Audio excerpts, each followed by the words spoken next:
All right, internal control. So let's kind of just recap what we've done so far, right? Where we're going, where we're headed.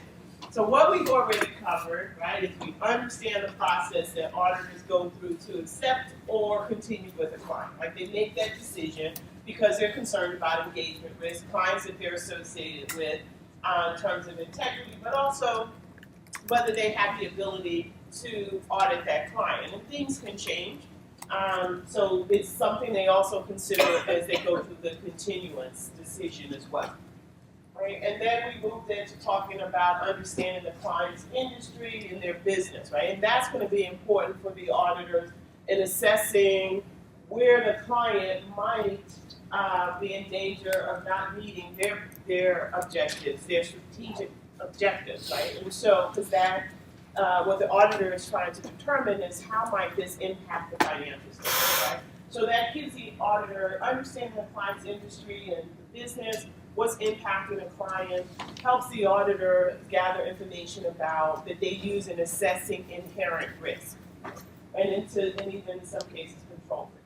So understanding that and the importance of that, right, is for the auditor to be able to address the risk of material misstatement as they're going through this process. Performing preliminary analytical procedures, remember, is also a part of the planning process. And the preliminary auditing procedure, preliminary analytical procedures are meant to be attention directed. Right? What are the auditors trying to direct their attention to? What's the objective? It's attention directed. Why? Why do they need to direct their attention to something? Because there's no way that you're going to overall check everything that you're focused on. Right. It's risk. Right. It's a risk-based audit. So you're trying to identify, because that's all analytical procedures do, right? Because when we perform an analytical procedures, we're looking at changes from one period to the next. We're looking at changes in relationships or how the relationships between accounts and the financial statements. So the only thing it can do is direct the auditor's attention to those areas where there might be a risk of material misstatement, that there might be a misstatement. So they're trying to identify that. And so remember, performing preliminary analytical procedures at this junction of the audit is required by the standards. They have to perform analytical procedures in the planning phase. Then we moved on to talk about setting the materiality and the audit risk assessment, the risk material misstatement. And so with materiality, the auditor has to have a basis, right, to evaluate errors or misstatements in the financial statements, right? So at this point, the planning materiality is going to be based on the auditor's judgment, right? And based on some benchmark. And that benchmark could be total assets, net income, revenue. Again, it's the auditor's judgment about what the appropriate base is and what percentage. So, and the percentages usually range from 3 to 5%, again, based on auditor's judgment, because they have to have a basis to evaluate potential misstatements or errors. The importance of the risk assessment, inherent risk, control risk, right, is to identify what? Is to assess what? When I say inherent and control risk, you automatically say risk of material misstatement, right? Because think about what they're giving an opinion on. They're basically saying, they give a clear opinion, there's no material misstatement.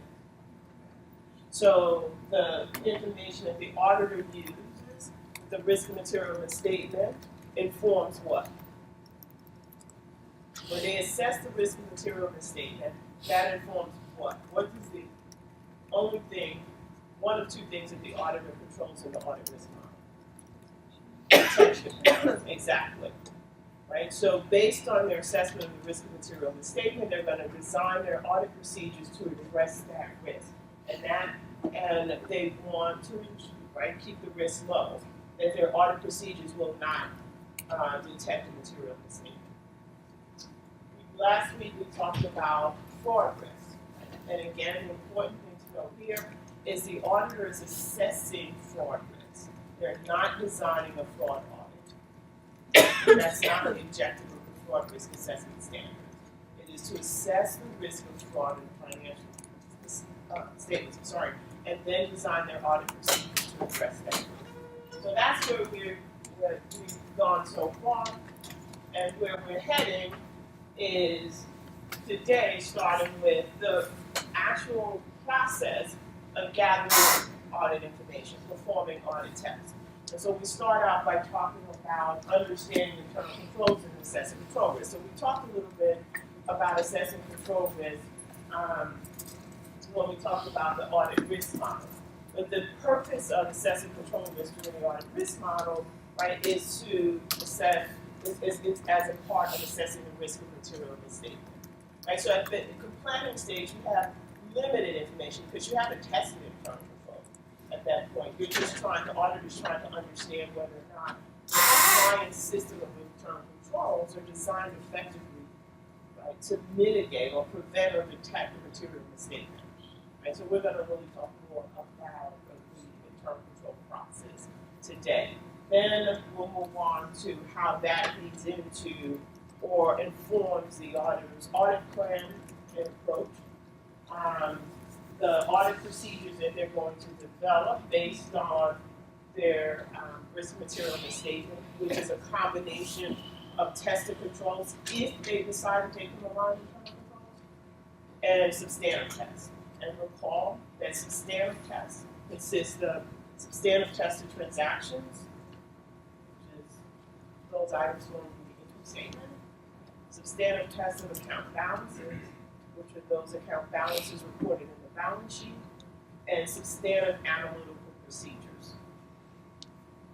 And substantive analytical procedures are probably the least effective tests, right? Because again, remember what analytical procedures are. You're looking at relationships, you're comparing one period to another period, changes. And so those procedures, just as they are in planning, are only as good as the auditor's expectations. So depending on how well the auditor forms their expectations is going to contribute to the effectiveness, how effective those analytical procedures are. Which is why you would never use analytical procedures as a sole test for very significant accounts such as revenue. If that would not be your sole source of evidence. And then finally, the last couple of weeks of class, we'll talk about completing the audit and the reporting. All right, so that's where we're heading. So let's talk about internal control. So remember, for publicly held companies, auditors have to give an opinion on internal control. They're required to, and in order to give that opinion, they have to evaluate internal control. So this is for publicly held companies. For privately held companies, it's the auditor's discretion whether or not they're going to test internal controls or evaluate internal controls. Their discretion, and they don't have to issue a report. So it's only for publicly held companies. So internal controls, right, is the responsibility of management. Just like the financial statements belong to management, the internal control environment belongs to management. So it's management's responsibility to provide an effective system of internal controls. So internal controls fall into three categories. One dealing with the reliability of the financial reporting, so the financial statements as internal controls over financial reporting, the effectiveness and efficiency of operations, and compliance with laws and regulations. We're going to focus only on the reliability of financial reporting because that is what the auditor is offering an opinion on, or required to give an opinion on, is internal controls over financial reporting. There are also limitations with internal controls, and that is meant to say that there's no such thing as a perfect system of internal control. Why? Because humans have to carry out the internal controls. Right? So and there are any number of things that can happen. So recall Thursday, if you could think that far, that we did the case on the two fraud cases. And in both those cases, there was some internal control limitations, right, that provided an opportunity to commit fraud. Right? In the Gamma construction case, there was a relationship, right, between the husband and the wife. that allowed it to the fraud to occur. There were other reasons that the fraud occurred, but that was one big factor, right? And that is collusion. Right? So basically, the wife and the husband colluded. And collusion is a big limitation of any internal control. Okay? You can have perfect segregation of duties, but if two people collude to circumvent the controls, then now they've circumvented the control. So it's difficult, right, to design internal controls to that will take into account collusion. Right? You just have to recognize that those conditions exist where employees can collude to override internal controls. And then there's just also human error. Right? Even though you have really good controls, people make mistakes. Right? And so the control can be well designed, but it could then impact the operation of that control because people make mistakes. Right? The other thing is management override. We talked about this a little bit when we talked about assessing internal controls, like what kind of risk is there. Right? Also, when we talk about opportunities to commit fraud, you can have a really good system of internal controls over internal control activities. Policies and procedures, but if management overrides those internal controls, it renders it less effective. Also, we'll talk about this in a moment, that you have to consider the trade-off between having the best internal control system you can design, right? So in other words, maybe having all of these procedures in place or control activities in place that prevents, right? Because if it prevents a material misstatement from entering the financial statement, that's great. But those are usually more costly to implement, right? So you have to have that trade-off between preventive control and detective controls, right? Detective controls are controls that exist, that something occurred, but it's detected on a timely basis, right? So that's a trade-off. So management has to go through this risk assessment process to decide what could go wrong and where's our greatest risk and design their control procedures to address that risk and realizing that there are going to be some trade-offs that they make. Questions? All right, so let's talk about what the auditor's responsibilities are versus management. So as I said before, it's management's responsibility to develop a system of internal controls that are effective to prevent or detect on a timely basis material misstatements or errors from entering financial statements. And management's also responsible for publicly held companies. They have to sign off on it, right? They have to attest to the fact that they have implemented an effective system of internal control over financial reporting. Auditors audit it. They evaluate the effectiveness of the system of internal controls, as I said, for publicly held companies, and they report on it. They provide an opinion on whether or not those internal controls are effective. Right? And they give an audit opinion if there's material weaknesses, and they will give an adverse audit opinion. They also have to consider whether or not, when they're considering fraud risk, whether or not there are controls in place to effectively mitigate the risk of fraud. Right? So we saw with the case that the company had lax internal controls, right? And because they had lax internal controls, those controls did not led to a situation where someone committed fraud and it not be detected. So we saw that with the jewelry case, right, where the manager had the ability to grant credit, but also the ability to write off.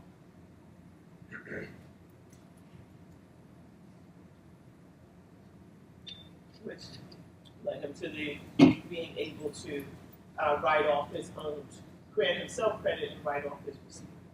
So the auditor audits. The internal controls for a company are based on the COSO framework. And the COSO framework is 5 components. And within those 5 components, there are principles. And there are 17 principles for the COSO. And the control environment deals with the tone at the top. And so what is it? Message is management centered. So it demonstrates a commitment to integrity and ethical values for the company. Excuse me. Exercises oversight responsibility. So for example, the internal audit department, which is a key part of the corporate governance in the organization, is responsible for monitoring internal controls, right? Who do they report to? Does the internal audit department report to the CFO? Well, then that might create less effective monitoring or oversight, right? Because who's responsible for developing the internal controls for the company? Management, right? Financial management in financial reporting. Right? And so so if I'm the internal audit director and I find problems, I'm reporting to the CFO, right? Who's responsible for oversight, that there's a less independence going on here, right? So a good and again, there's no requirement. Internal audit directors, if the company decides who that director is going to report to, or the function is going to report to, but the Institute of Internal Auditors provides guidelines. And so most companies would try to strive to have a more effective internal audit environment. And so a good practice might be, even if you have the internal audit director report to the CFO, then there's perhaps he or she's also reporting to the chair of the audit committee, right? Because the audit committee has responsibility for oversight over the financial reporting process, which also includes internal controls of the financial reporting. So it would be, that would be ideal to have the internal audit function report to the audit committee. The other thing is what message that could demonstrate, so you don't have situations where management is consistently overriding internal controls, right? That they respect the importance of having an environment where there are sound internal controls, and that those internal controls are not overridden, that they don't change it at controls to suit their own incentives, right? And then also enforcing accountability. So you can have a system of internal control. What happens when those controls are not met, or when someone violates the internal control? So what's the management's response? What message do they send?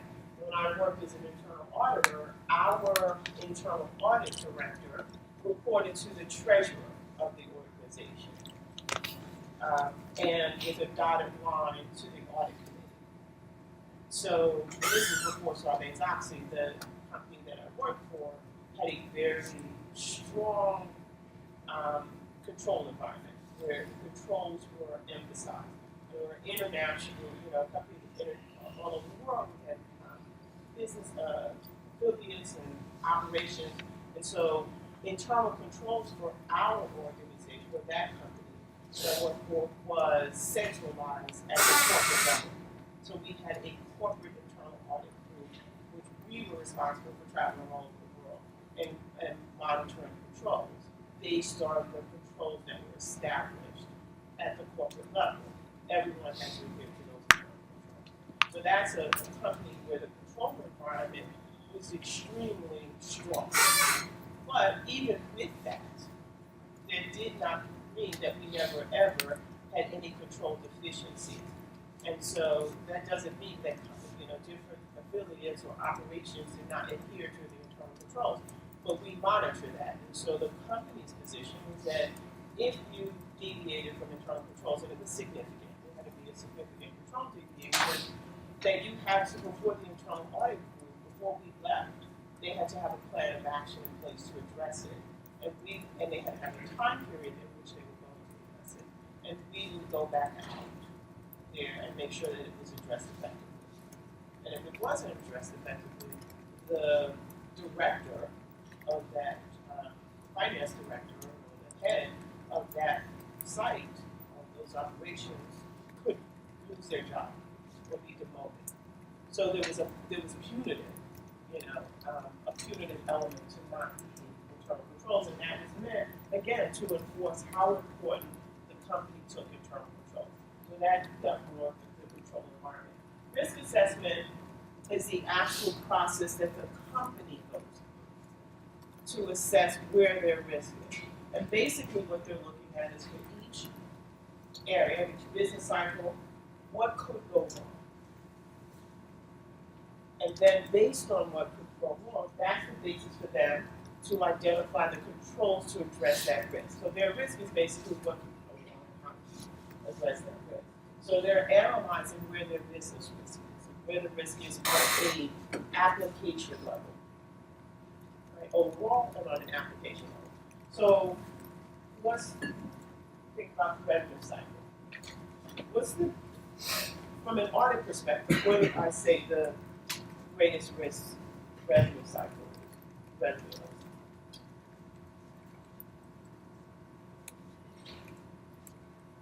Well, if you can't remember what I said, what do you think?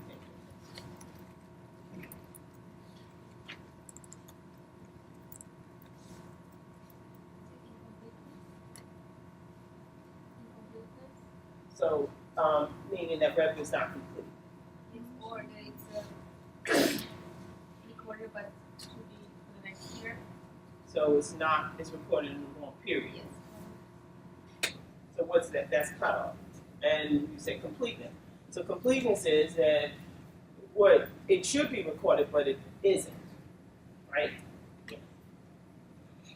What else? So that's an understatement.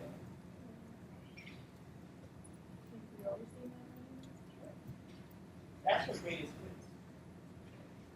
Overstatement. And what assertion is that? ASP assertion. Transactions.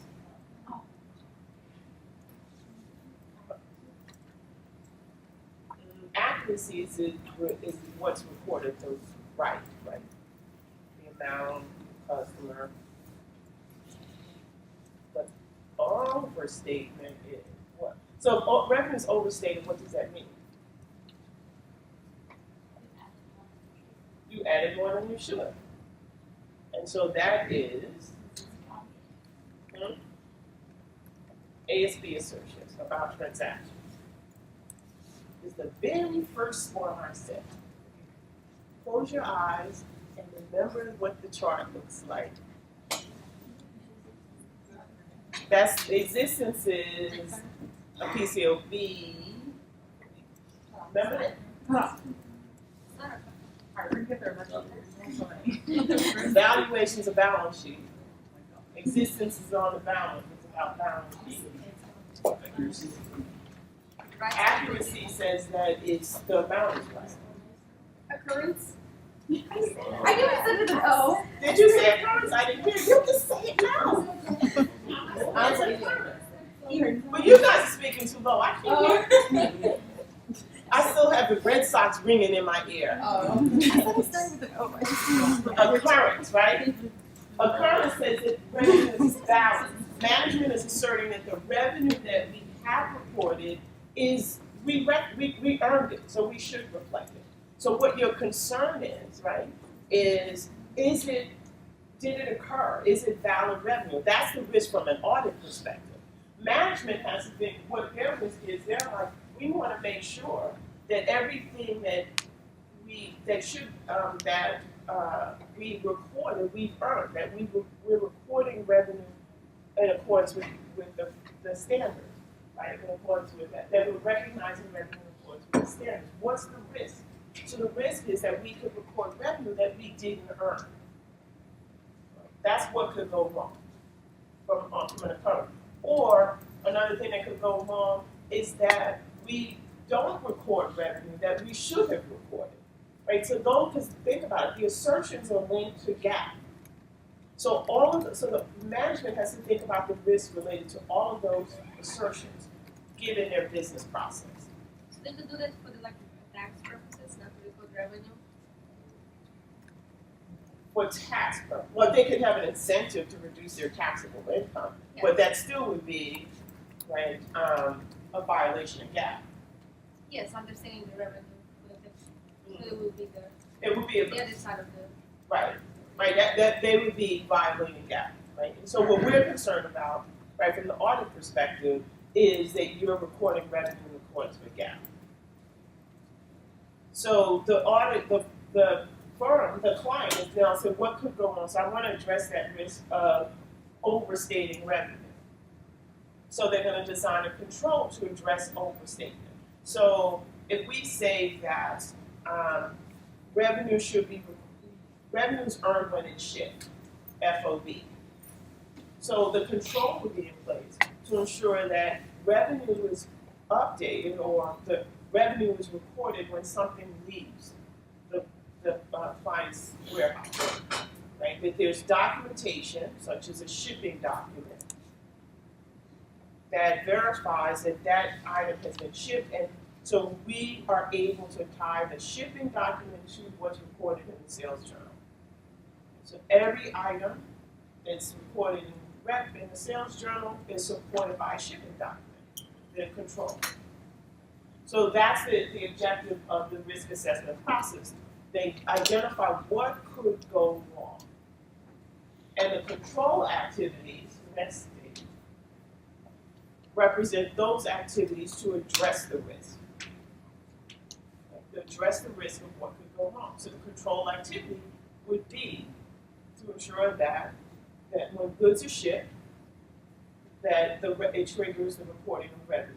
Or on the other side, when goods are received, it triggers the reporting of a liability or an expense.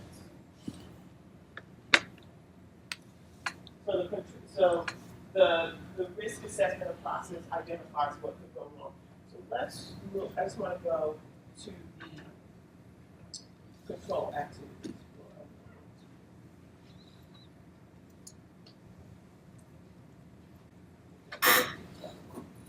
So there are four main control activities. Right? And there could be any number of different controls under these, but the components of the categories of control activities would be physical controls over the security of assets.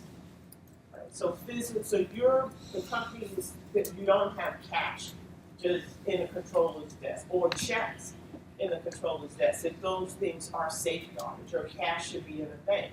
Checks should be locked up.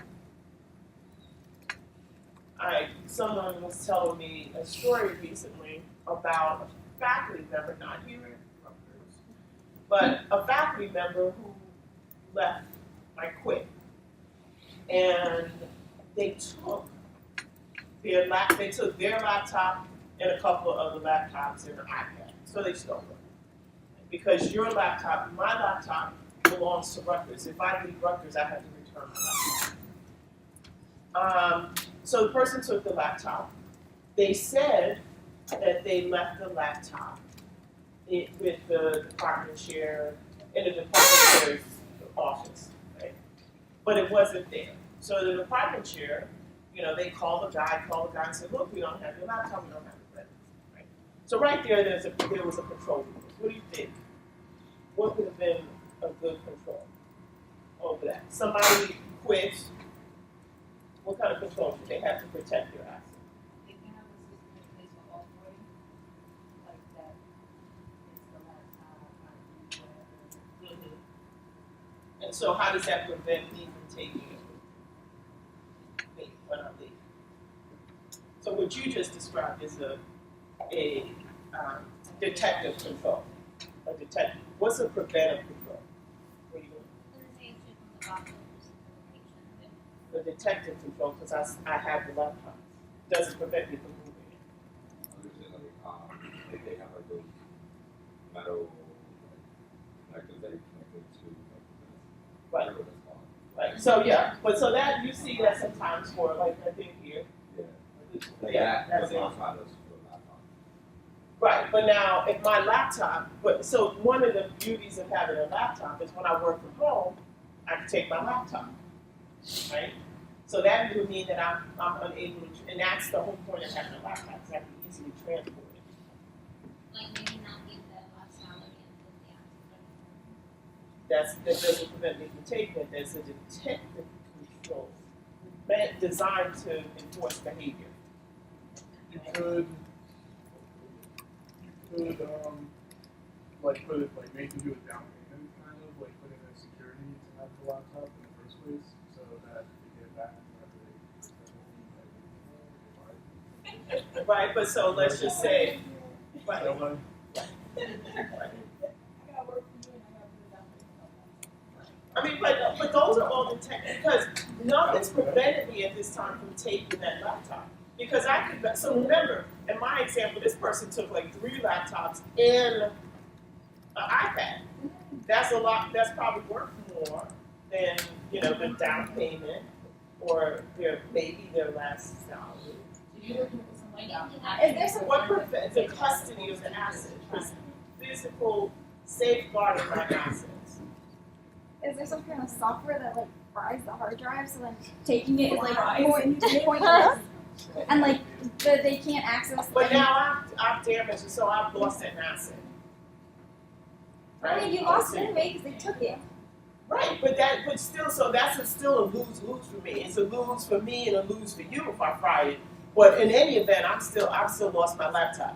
I mean, kind of, I was thinking along that line, but instead of like destroying the laptop, there could be like some type of internal software that it doesn't work if it's not like in the range of, well then. So what you're describing are procedures that would make it, you know, make me not want to take the laptop, like because I can't use it or whatever. Yeah. Right? But that's physical custody. That laptop is gone. Then and if I can't use it, and you took me, I stole it, right? But you did something that, you know, it's not operation anymore. I tossed the laptop. But the company, the school, they still lost, right? They don't have it. Practice like you go through somebody to get the stuff and actually have some recording. So you're on the right track. What you Yeah, maybe like sign it off before you enter the building, kind of like when you're like leaving the library, like there's a beeper to leave it so that you get asked to like not like have it come back inside the building. right? So then, sign it out, said you have access to it. so every time I leave, when I have to, I'm gonna get a beep, right? Right. So all those are like really, really good ideas. But so what it does, but 2 things, right? Is that it shows you how difficult it is to protect some assets, right? Especially portable assets like laptops. I like one thing that there was for Octalucid was that they had like automated passwords that changed every hour. So then they would have a link. So then what would happen is that if you were fired or laid off or anything, you'd have to give that key back. And even if you had the laptop, you wouldn't be able to access it without the key that changes every hour. So I don't know if that. And I still don't have my laptop. Right? Yeah. So those are so you've rendered it impossible. So what it does is, you know, you try to you have the controls that you described, like those types of things, tries to instill that it tries to change behavior of men, right? So it's like I know I can't keep it because I'm not gonna be able to use it. So what's the point of me dealing with, you know, right? But you have some people who could, right? That's what I'm gonna say. A video vindictive employee, you know, just right. So one thing you might, that's a challenge with things that are portable, right? So you can't always, it's not as easy to, like, yeah, no one can go and lift up a 1,000 pound machine or something, so they can't steal that, right? But things that are easily, you know, that's susceptible to theft, you know, you have to think of different ways. So most times, I should say, but normally what you'll see are those detective kind of controls, right? A preventive control might be when a person goes in, and most companies will do this. If a person is, you know, terminated, they go back to your office. You can't take anything. That's not yours. Oh, they ship everything to you. Right. Right. They escort you if you're terminated. If you resign, Right? Most people who resign are going to hopefully be ethical about it. But, maybe then what you do when a person resigns, we're going to have to take back all of your your laptop, if you have an iPad or whatever, right? We're going to have to get all of that stuff back, so you need to download all your stuff on your personal, whatever files you need off the server or whatever, right? So it's harder, right, when somebody resigns because you're thinking they're resigning in good faith. Another thing is people's like, okay, before you're going to have to fill out this checklist and return all of these things that you have. Companies will, when people resign, and they handle sensitive information, because information is an asset. Like, just because it's not like a laptop that's tangible, it's an asset. So you want to make sure a control would be to immediately eliminate that person's access, right? That they can't sign off, they can't get into sensitive files, right? So in this situation, the person was telling me how they found it, because they kept calling the guy and never returned the call. Right? But so they wiped the computer, right? But they didn't destroy it, they just wiped it. So but before that, they tracked it. So at least for the two of the computers, they had tracking devices on them. So they were able to track the computers and could track it to exactly where he was. They were also able to, look at so clearly this must have been something that they never told an employee. But a part of it, the best thing is to tell people we do this, right? Because then that kind of mitigates or at least, it tries to enforce a change in behavior so that people know we have a tracker in your computer, so we can always locate your computer if it's ever lost. Right? And so the guy, he was a little unethical. Well, he was very much unethical because he stole it. But had the nerve to call in and say, hey, what's going on? I'm having a problem with my laptop. Right? And so security, so they immediately went to security and they're like, we can handle this one of two ways, right? You can avoid, going to jail and prosecution and return everything you borrowed, or you can keep it and be prepared to be prosecuted. So obviously the guy brought all the stuff back. They just didn't want to deal with it, so they just wanted to get their property back, right? But but again, the point of that was it's hard to physically control some assets, right, and secure your assets, and so it's more, in a lot of cases, all of the things you name are valid controls, right? But they are detective controls, right? They're after the fact controls. Yes. How about confidential information like that? After a position, The company information? Well, first of all, some companies will have you can, and you see this a lot in financial services, or also in legal or research and development, right? That you can't save information you can't even it won't download on a jump drive. Like it stops you from doing it, right? So that you're not. So the information is housed in the company's server. There are other things that you can only log in by using a particular key or something like that. So they try to prevent you from being able to even download that information. There's some places where a friend of mine works for a bank, and she works in the capital markets group. And so there's a lot of sensitive information. She can't even Xerox stuff, copy from her computer. It goes to a central copier. It won't go to any other copier. So she can't save it. Like if save it to like a jump drive, or she can't send it to herself at home, like her personal email. Like it's flagged immediately. Right. So, those are the types of things, because you're right. Once that information, again, it's information, once that information is out, right? Even if that person gives back their computer, if they downloaded their information or if they sent it to themselves at home, that information is lost, right? I mean, now they can do what they want with it. But again, that's some of the stuff that creates challenges. So other things that are like,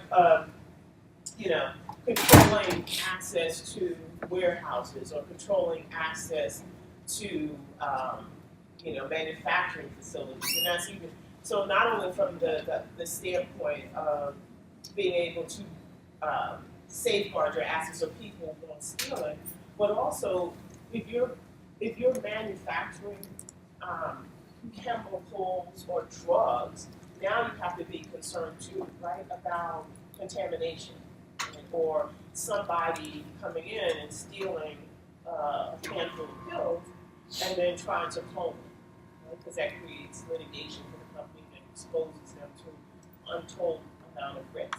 So, the more, that's the point of assessing your risk, right? The company goes through that risk assessment process and making sure that they have control procedures in place to address that risk. So not,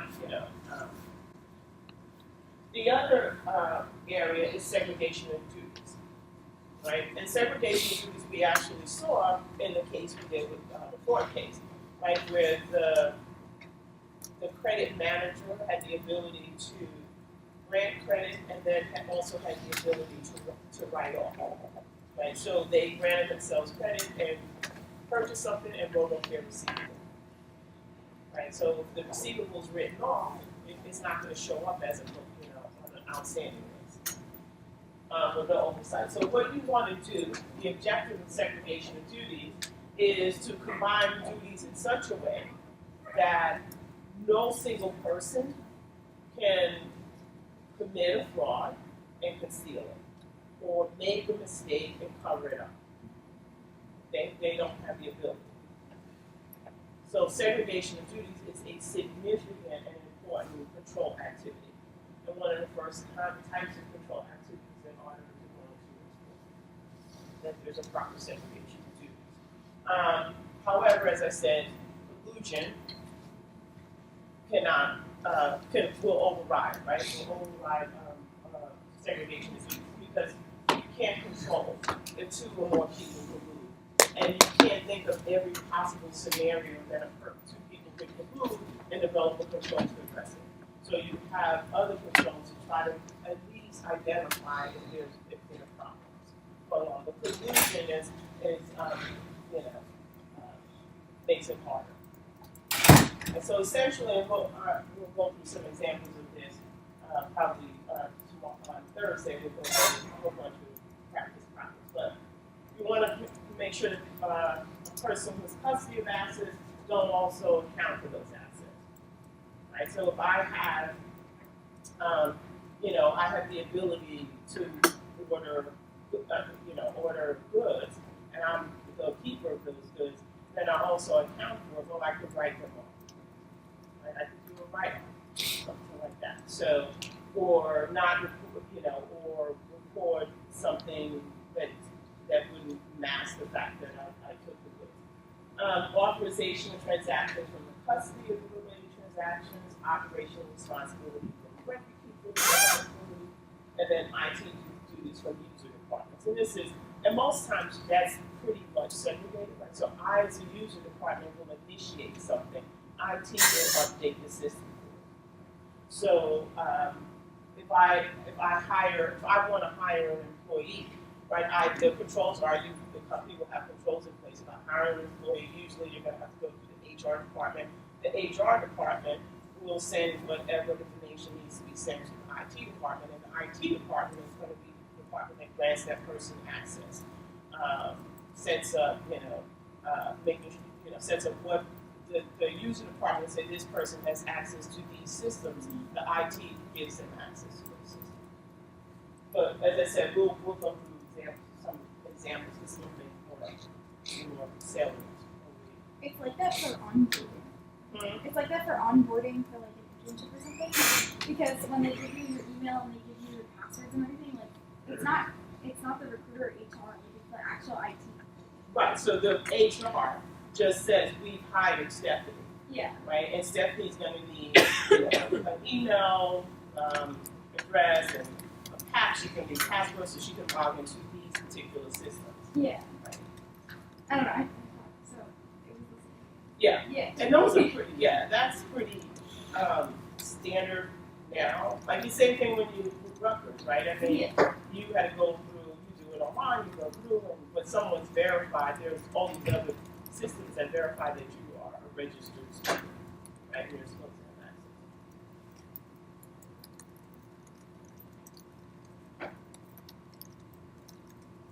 access. Information processing controls deal with approvals and authorizations and verification. So, an example of that type of control would be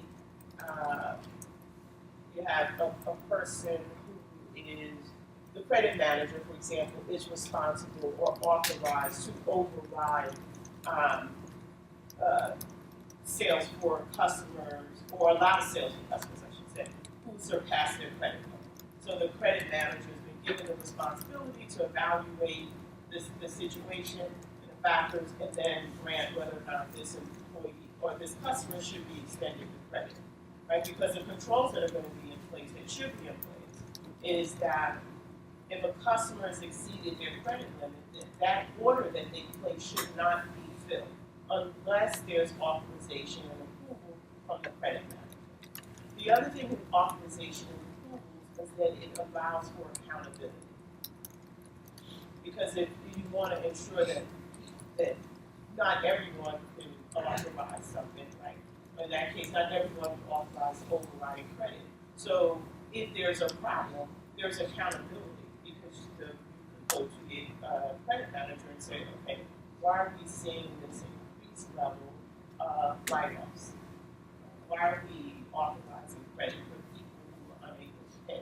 Right? So it creates a level of accountability. And when you sign something, and you know that the buck stops there, right? So someone, if during this verification and consideration process, right, can identify if there's a problem, they know who to go to. So information processing controls deal with approvals and authorizations, and then verifications and reconciliations. So it's a responsibility to management's responsibility to reconcile, perform a bank reconciliation. The auditor will audit it, but management, that's a control, right? To ensure that, or to reconcile your bank balance, your book balance and your bank balance, right? And then follow up on whatever reconciling items.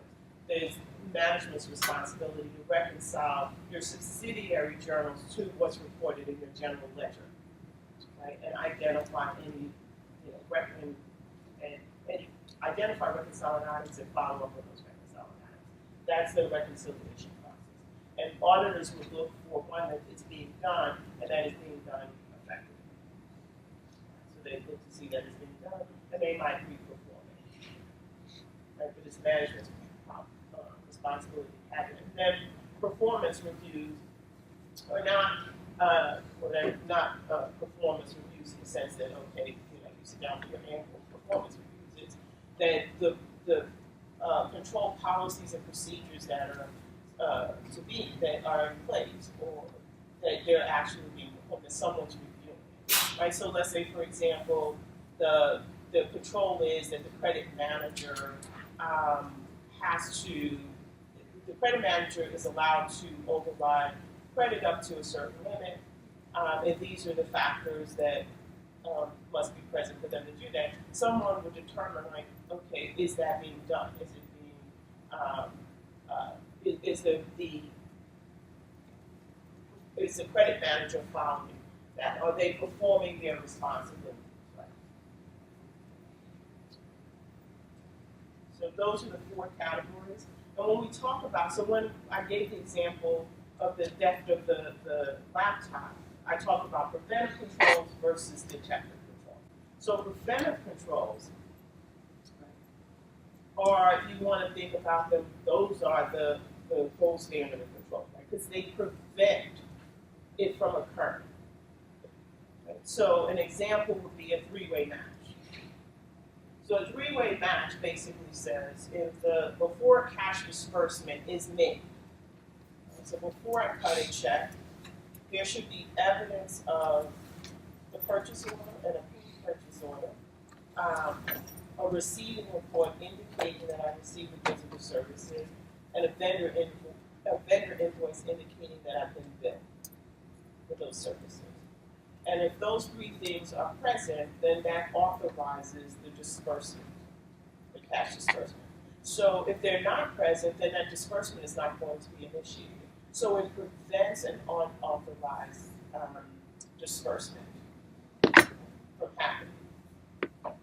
Right? So that's what we consider preventive control, whereas a detective control is one that catches it after the fact, right? It occurred, but is caught on a timely basis. So an example of a detective control would be a reconciliation, a monthly reconciliation. Or approval, review and approval. So let's say, for example, in that example with the three-way match, let's say that they didn't have a three-way match, but the control said was that all on a monthly basis or on a weekly basis, all disbursements are reviewed. The documentation for all disbursements are reviewed by the controller. Right? So it could have occurred, but the controller would catch it in that review, and they would know that there's a problem with the control, and they would have to respond to it. So they would then implement some type of corrective control to address that. So detective control is after the fact. Right? So it's not that detective controls are bad, because they're only effective if they're done on a timely basis, right? But because you're not going to have all preventive controls. Most systems of internal control do not consist of all preventive control. Obviously, if you have an integrated information system, so that your accounting information system is very extensive, then a lot of these you could put in a lot of preventive controls from in your systems, right? So that this three-way match, for example, would automatically be performed in the system. Right? So you're not relying on human intervention; it's being done by the system, so the disbursement would need to be processed. Right? So to the extent that oftentimes systems controls are usually more preventive type controls. So those are the four areas of control activities, right? So information, custody of assets, segregation of duties, information processing controls, performance reviews. Okay, so those are the four components of control activities, which there could be any number of controls under those different components, but and that's going to be driven by the company's environment. So those control activities. The next area is communication and information. And so communication and information deals with how information is, the identification of the information, how it's captured, how that information is exchanged and carried out with people, identifying the people who are responsible for those controls, right? How it's communicated to them. The objectives of these controls are to make sure that there are no misunderstandings about what the controls are and who's responsible for those internal controls. And it also provides a trail, right, in terms of the activities and the documentation of activities that the companies, in generating the company's financial reports. So it provides for auditors an audit trail, whether it's an internal auditor or an external auditor. So as it says, it's controls around the information and the communication of the control policy. When I was an auditor, we have what we call the Red Book. And so the Red Book was our book on internal controls. And because our internal controls were centralized at a corporate level, every affiliate, every operation had the Red Book, because the Red Book communicated to everyone on a consistent form of communication and information about what the controls were. Right? So the detailed controls by division, detailed controls by business cycle, revenue cycle, and so everyone was expected to understand what those controls were and adhere to the controls. And then finally, monitoring is, as it would suggest, is the monitoring that the company has a process in place to monitor the controls. So it could be periodic monitoring or evaluation by the internal audit department. It could be within management, within their own divisions, having reviews of the internal control. So again, using my own experience, we had a central internal audit department, which was at the corporate level, we were corporate internal audit. But some of our larger divisions and operations had their own internal audit department, right? Because what they were trying to do was monitor their controls, have someone in place to monitor their controls on a regular basis and not wait for corporate internal audit to come in and conduct an audit of internal controls.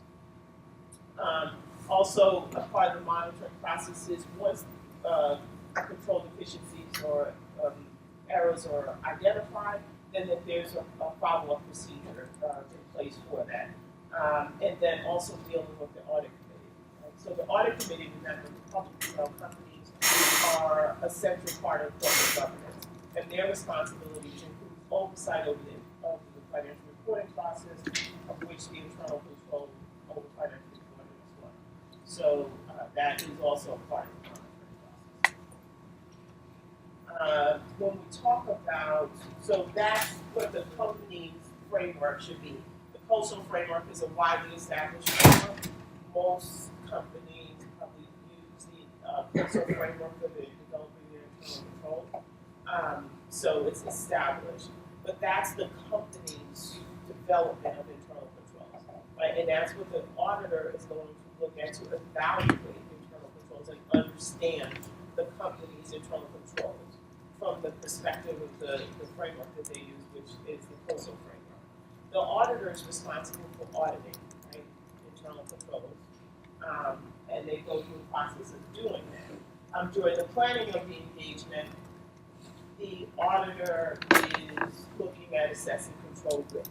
So they're gathering an understanding of the client's internal control environment to be able to assess whether or not controls are effective, right? Whether or not they can rely on internal controls in their risk assessment of risk and material statement. In auditing the control process, so auditors are generally going to use either a top-down approach or a bottoms-up approach. And a top-down approach is that you start at the account level, right? So at this highest level, the entity level controls looking at an account level and looking and drilling down. Whereas a bottom-up, you go in the opposite direction. You start up at the process level.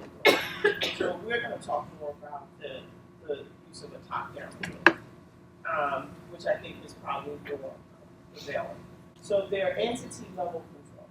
And entity level controls are the controls at the entity level that is more pervasive to the financial statements as a whole. So think of it as like the umbrella of the controls. And it really deals with controls, sort of I think of the control environment. So you're going to start with those levels of entity level controls and identify those controls, entity level controls that have a precise enough to address the risk of material misstatement, right? And versus those that are not precise enough. And this is a matter of audit judgment, right? What is precise enough? This is based on the auditor's risk assessment, the auditor's assessment of control risk, and their judgment about the effectiveness of those controls, or the design of those controls to be able to address the risk of material misstatement. So let's look at some common entity level controls, and some of these controls are a combination of indirect and direct entity level controls and precise entity level controls versus not as precise. So entity level controls, as I said before, relates directly to the control environment. So it's this the over, if you think of an umbrella, the umbrella of the control.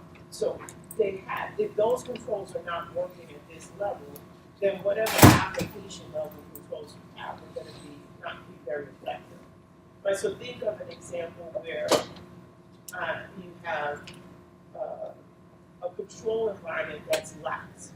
So not that the controls, they have a design effective control, but the fact that you have a situation where management overrides internal controls, right? Where they consistently override the control. So it's a dominant, management environment.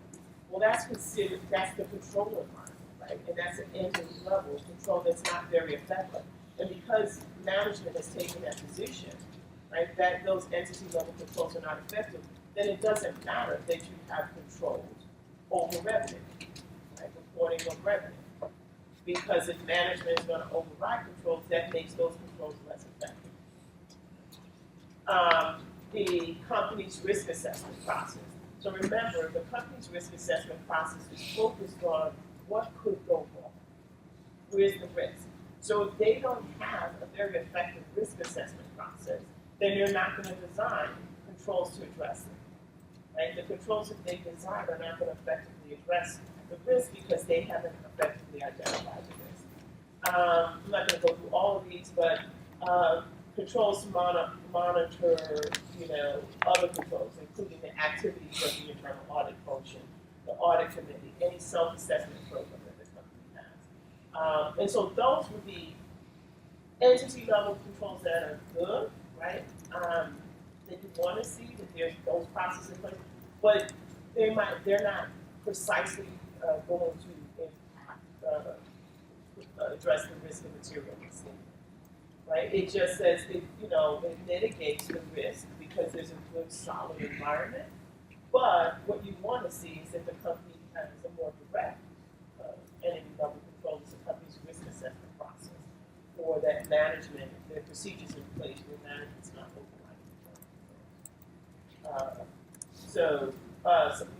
Some examples of more indirect entity level controls, which would be controls such as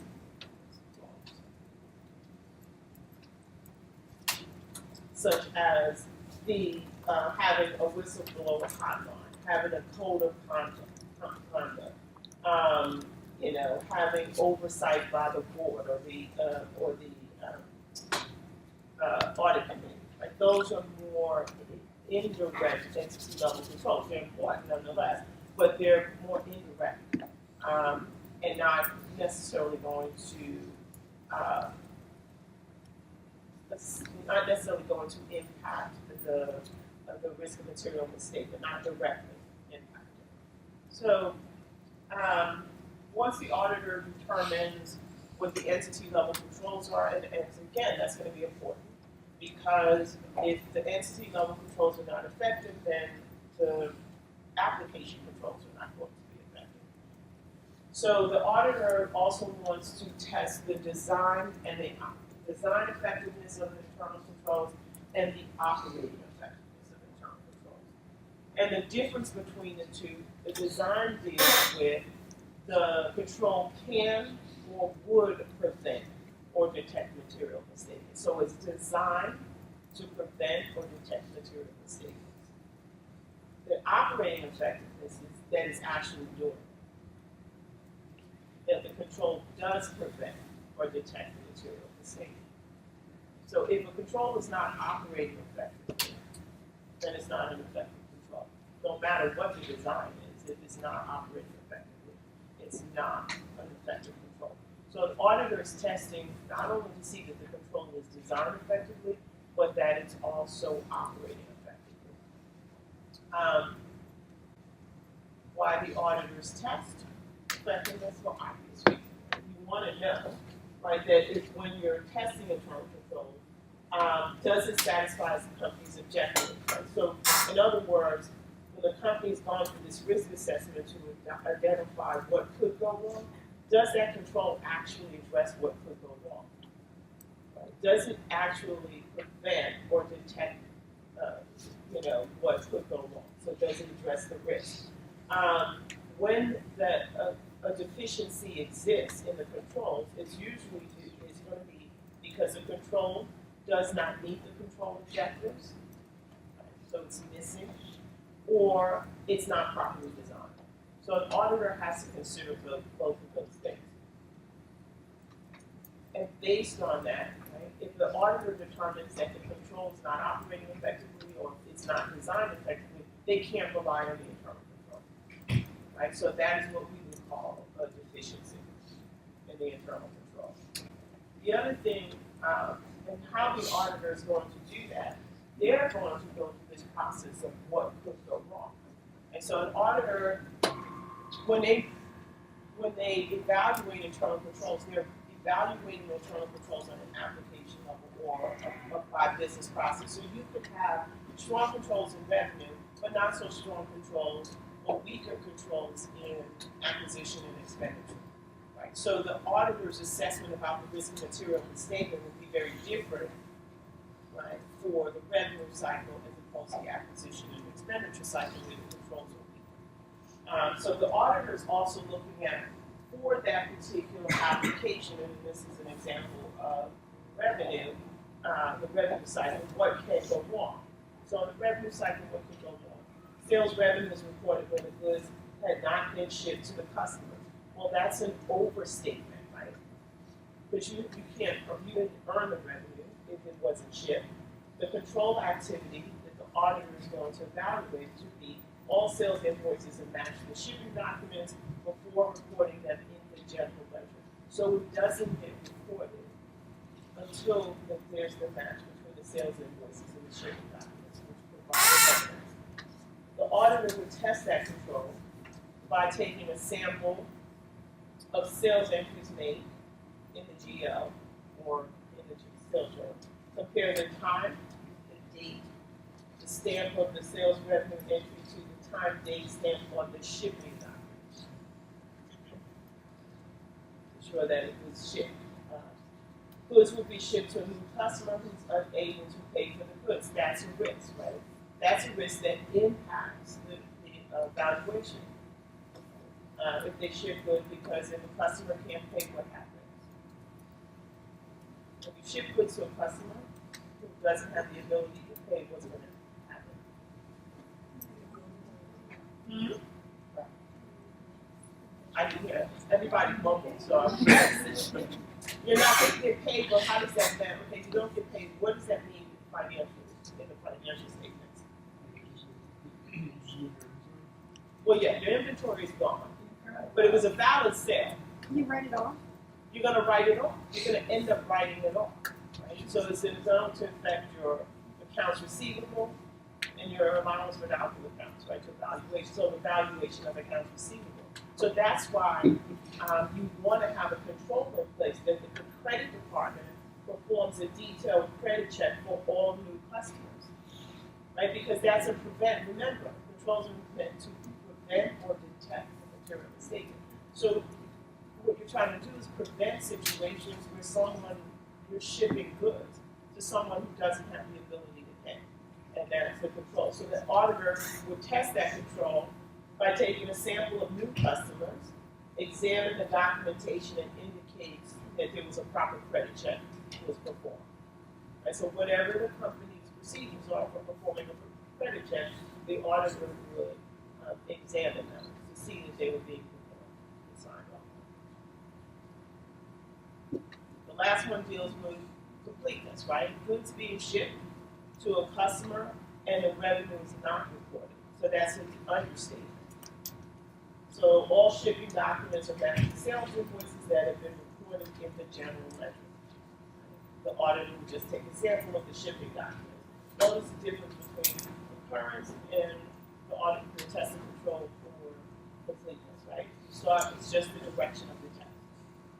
Right? One, you start with what's reported. The other, you start with what shift the document. So what an auditor, and then we'll break after this, right? So in testing the controls, right, what auditors are trying to identify, one is are controls operating effectively, right? Are they designed effectively, and then are they operating effectively? And if they're not, they have to evaluate those controls as deficiencies and identify whether or not there are any deficiencies, whether control deficiencies, and are those control deficiencies noted?